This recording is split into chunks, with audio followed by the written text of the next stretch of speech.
ರಾಜ್ಯದಲ್ಲಿ ಟೋಟಲ್ ಆಗಿ 8.25 ಲಕ್ಷ ಜನ ಆಟೋ ಚಾಲಕರು ರಿಜಿಸ್ಟರ್ಡ್ ಆಟೋವನ್ನು ಓಡಿಸ್ತಾ ಇದ್ದಾರೆ. ಸೊ ಇವರೆಲ್ಲರಿಗೂ ಆಗ್ತಾ ಇರುವಂತಹ ಸಮಸ್ಯೆಗಳು ಇದೆ. 80% ಜನ LPG ಮೇಲೆ ಅವಲಂಬಿತರಾಗಿರೋದ್ರಿಂದ ಈ ಸಮಸ್ಯೆ ಉಲ್ಬಣಿಸಿರೋದು. ಆಟೋ ಚಾಲಕರ ಬದುಕು ಬೀದಿಗೆ ಬಂದು ಸುಮಾರು ದಿನ ಆಗಕ್ಕೆ ಬಂತು. ಇನ್ನು ಯಾರೂ ಅವ್ರ ನೆರವಿಗೆ ಬರ್ತಾ ಇಲ್ಲ. ಆಟೋ ಚಾಲಕರ ನಿದ್ದೆಗೆಡಿಸಿದ LPG ಗ್ಯಾಸ್ ಸಮಸ್ಯೆ ದುಸ್ವಪ್ನವಾಗಿ ಅವರನ್ನು ಕಾಡ್ತಾನೇ ಇದೆ. ದುಡಿಮೆ ಇಲ್ಲದೆ ಆಟೋ ಚಾಲಕರು ಬರಿಗೈಯಲ್ಲಿ ಮನೆಗೆ ಹೋಗಬೇಕಾದಂತಹ ಸ್ಥಿತಿ ಇದೆ. ಓನ್ ಆಟೋ ಇದ್ದವರು ಹೆಂಗೋ ತಾತ್ಕಾಲಿಕವಾಗಿ ಮ್ಯಾನೇಜ್ ಮಾಡೋಕ್ಕಾಗ್ತಿದೆ. ಬಟ್ ಬಾಡಿಗೆ ಆಟೋ ತಂದವರು ದಿನದ ಬಾಡಿಗೆ ಕಟ್ಟಬೇಕು, ಆಮೇಲೆ ಕರೆಕ್ಟ್ ಮೇಂಟೆನೆನ್ಸ್ ಮಾಡೋದಕ್ಕೆ ಸಾಧ್ಯ ಆಗ್ತಾ ಇಲ್ಲ. ಬಿಕಾಸ್ ಯಾರು ಗ್ರಾಹಕರೇ ಬರಲ್ಲ. ಯಾಕಂದರೆ LPG ಆಟೋ ಗ್ಯಾಸ್ ಹುಡ್ಕೊಂಡೇ ಇವರು ಪ್ರತಿದಿನ ಅರ್ಧ ದಿನವನ್ನು ವೆಯ್ಟ್ ಮಾಡಬೇಕಾಗತ್ತೆ. ಹೀಗಾಗಿ ತುಂಬ ಸಮಸ್ಯೆ ಇದೆ. ಅಂದ್ಕೊಂಡಷ್ಟು ಈಸಿ ಇಲ್ಲ ಇವ್ರ ಬದುಕು. ಇಸ್ರೇಲ್ ಯುದ್ಧ 36ನೇ ದಿವಸಕ್ಕೆ ಕಾಲಿಟ್ಟಿದೆ. ಇಷ್ಟು ದಿನ ಆದರೂ ಯುದ್ಧ ನಿಲ್ತಿಲ್ಲ. ಮತ್ತೊಂದು ಕಡೆ ಇಷ್ಟು ದಿನ ಹೋಟೆಲ್ಗಳಿಗೆ ಕಮರ್ಷಿಯಲ್ ಸಿಲಿಂಡರ್ ಅಭಾವ ಇತ್ತು. ಇದ್ರ ಜೊತೆಗೆ ಬೆಂಗಳೂರಲ್ಲಿ ಆಟೋ ಗ್ಯಾಸ್ ಅಭಾವ ಸೃಷ್ಟಿಯಾಗಿದೆ.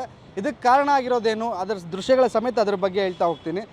ಬಹುತೇಕ ಆಟೋ ಗ್ಯಾಸ್ ಬಂಕ್ಗಳ ಮುಂದೆ ಈ ರೀತಿಯ ನೋ ಸ್ಟಾಕ್ ಬೋರ್ಡ್ಗಳು ಕಾಣಿಸ್ತಾ ಇದೆ. ಇದಕ್ಕೆ ಕಾರಣ ಇರಾನ್ ಇಸ್ರೇಲಿಂದ ಆಗ್ತಿರುವಂಥ ಯುದ್ಧ. ಆ ಯುದ್ಧದ ಪರಿಣಾಮವಾಗಿ ಅಲ್ಲಿಂದ ಬರಬೇಕಾದಂತಹ LPG ಅನಿಲ ಬರದೇ ಇರುವಂಥದ್ದು.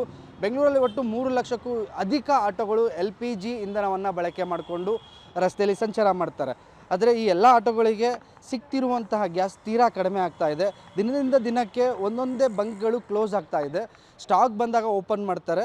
ಬಂಕ್ಗಳಲ್ಲೂ ಕೂಡ ಒಂದು ಲೋಡ್ ಬಂದರೆ ಹೆಚ್ಚು, ಒಂದು ಲೋಡ್ ಬಂದರೆ ಒಟ್ಟು ಒಂದು ಲೋಡಲ್ಲಿ 12,000 ಲೀಟರ್ನಷ್ಟು ಗ್ಯಾಸ್ ಬರುತ್ತೆ. ಅದನ್ನು 3ರಿಂದ 3,500 ಆಟೋಗಳಿಗೆ ಹಾಕ್ಬೋದು. ಆದರೆ ಪ್ರತಿನಿತ್ಯ ಈ ರೀತಿ ಸರಬರಾಜು ಆಗ್ತಿದ್ದಾಗ ಯಾವುದೇ ರೀತಿಯ ಸಮಸ್ಯೆ ಆಗ್ತಿರಲಿಲ್ಲ. ಈಗ ಬಹುತೇಕ ಬಂಕ್ಗಳಲ್ಲಿ ಒಂದೊಂದು ದಿವಸಕ್ಕೆ ಲೋಡ್ ಬರ್ತಿಲ್ಲ, 2-3 ದಿವಸಕ್ಕೆ ಒಂದು ಸಲ ಲೋಡ್ ಬರುತ್ತೆ. ಹಾಗಾಗಿ ಎಲ್ಲ ಬಂಕ್ಗಳ ಮುಂದೆ ಜನ ಆಟೋಗಳನ್ನ ಈ ಥರ ನಿಲ್ಲಿಸ್ಕೊಂಡು ಕಾಯೋ ಪರಿಸ್ಥಿತಿ ನಿರ್ಮಾಣ ಆಗಿದೆ.